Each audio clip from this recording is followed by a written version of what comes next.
Baba na mai, makorokoto kwa muri, mwari bakukomborere.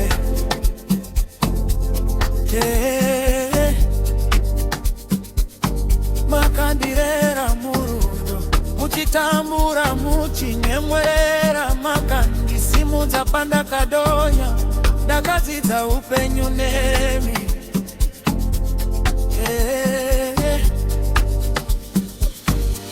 Makashaya kuti niniwane, makatsungirira nekuda kwangu.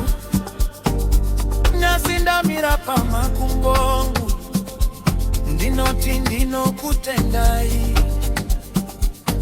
Rudo rwenyu haruperi, runonditevera mazuva ese. Munyengetero wenyu ndiwo wakandisvitsa pano.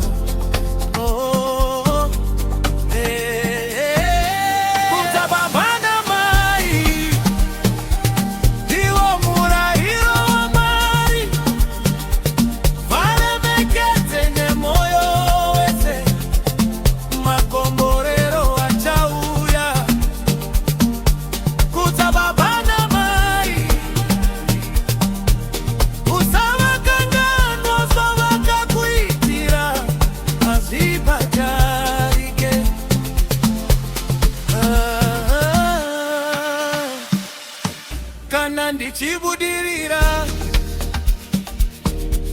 munofara kukura ini. Kana ndikatadza, munondisimudzazve.